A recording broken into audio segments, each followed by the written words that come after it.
All right, welcome back to Pharmacist on Call. Your host, Dr. Sean Pruitt, community pharmacist of the world. So it looks like we don't have any questions, so we're going to finish our discussion about these monoclonal antibodies. I'm just going to give you guys my personal testimony with it, since personal testimony always works best. So the first time I contracted COVID had to have been like January of 2020. It was a pretty mild, of course, all I had was like a cough. But at that point during January, you know, my former friend and I, we do like this little vegan fast. So man, I was tip-top healthy and everything. So I shook it off, but I contracted the Delta variant around mid-September. And by that time, I was busy opening my third store, going from Nashville to Gallatin 3 times a week with my son in football. And most importantly, I stopped taking the potion. I probably was taking it like once a week or something, if I remembered, because I was coming home so late every night. And of course, you come home late at night, you're not gonna eat your healthiest, you're gonna eat bad. So Delta variant was just waiting on me, and it had a prime environment to catch me slipping, and it did. So I remember it catching me at my son's football game, and I was setting up my tent, and man, I got to wheezing and carrying on, and shortness of breath, and sweating and all that. And so this had to be like that Saturday morning. And man, by the time that the game ended, you know, I was done for the day, and that had to have been like 11 a.m. or 12 a.m. or so. So I didn't have the energy to do anything else. So Sunday came around, and you know, I started taking my potion, but I was so out of it, I was only taking it once a day.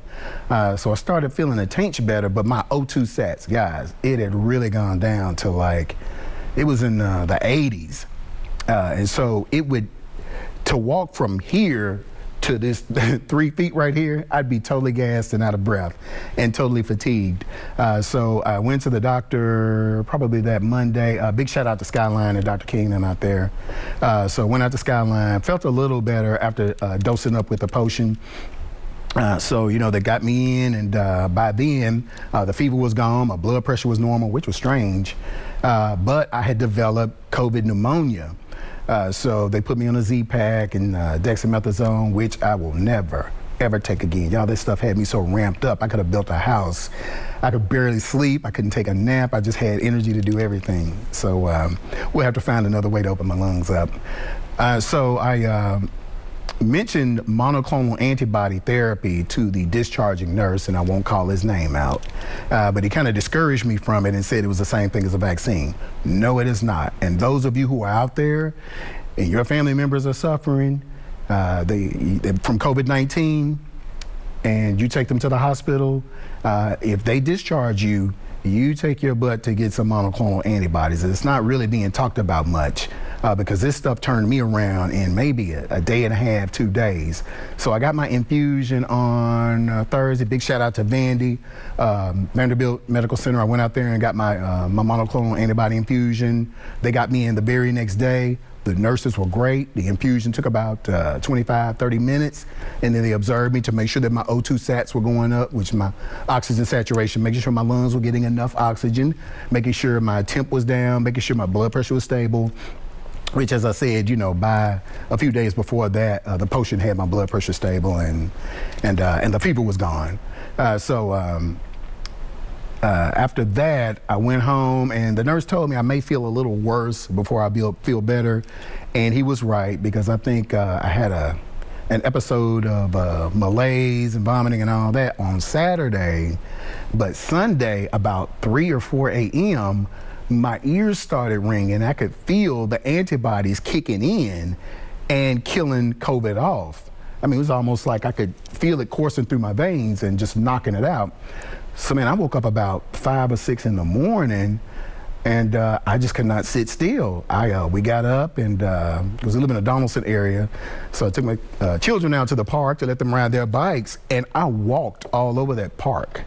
It probably had to have equaled up to about 2 miles. And y'all, I had dropped so much weight by then that my jeans were falling off of me. Like I was one of the young kids here, and just sweating up a storm, but I had so much energy, I felt so much better after those monoclonal antibodies. So I decided then that this is a service that we're going to offer. I'm going to be the poster child for this therapy. Big shout out to Governor Ron DeSantis, who really promotes it down in Florida. I'm the furthest thing from a Republican, but I love what he's doing with regards to monoclonal antibodies. So I'm going to encourage each and every one of you, especially those of you who are unvaccinated and you fall in that high risk category. If you get sick, you know, and you fall in the obese and heart disease and all that other stuff, you make sure that you look for some monoclonal antibody therapy. It takes about 2 hours, and don't worry about the cost because the government picks it up. They reimburse us for it. Now, they may bill your insurance if you have it, but I'm really upset because I think about the scores of lives that could have been saved while we were pushing the vaccine, like that nurse did. You know, I could have gone home and, well, I wouldn't have perished because the potion was getting me better. But if I were just a lay person who did not know any better, I would have gone home and transitioned. And so I'm really upset about that. So if you're unvaccinated, make sure you look for the monoclonal antibodies. Again, it's either IV infusion or 4 shots in different quadrants of the body. Okay, so since it's Diabetes Month, we're going to talk about diabetes right quick. All right, and our good friend here, we wanted to talk about some of the things that we had seen that had been effective with regards to treating diabetes. And also, guys, if you have a question about my COVID-19 experience, you feel free to call in and ask me anything about it. All right. So diabetes is pancreatic insufficiency. So your pancreas, what it does is secretes a hormone called insulin. All right, and what insulin does is it suppresses the glucose. All right, so what this does is bring your blood sugar down, excuse me, by giving the pancreas what it needs, because sometimes our pancreases get inflamed, and sometimes we're just born with it. But what happens is when you don't make enough insulin and your liver is kicking out too much sugar, that results in diabetes. So one of the therapies that we use is beetroot juice, which has been shown to reduce the A1C and the fasting blood sugar. So for those of you out there who are diabetics and your insulin and your other stuff is kind of topped out and it's not working as well as it used to, add this in. We don't say it replaces it. It complements your current therapy. Now, I will say that some people have come off of their medication, but I don't think any of those were insulin. Those are probably people who are taking metformin or glyburide. But you can do pretty well with this. Not only does it help with the hypertension, but it also helps with the other comorbidities associated with diabetes. Your high cholesterol brings your cholesterol down because it functions like almost like a statin. So it affects HMG-CoA, which is the enzyme that causes high cholesterol. It also takes care of inflammation in the pancreas. All right, so hypertension, get your pancreas together, and lowers your cholesterol. So you're getting a 3-fer with beetroot juice. The dose is 1 capful every morning on an empty stomach. For you guys who have really tough diabetes, then you know, maybe shake it up real good and take about 2. The second thing that we use is our alkaline water, our Kangen alkaline water, and I don't have a bottle up here. But what the alkaline water does is it thins out, dilutes the sugar in the bloodstream, but because it is also alkaline, it supplies the pancreas with the alkalinity that it also needs, and it is also anti-inflammatory. But we're going to come back to that. We're still up on another break. We'll be right back.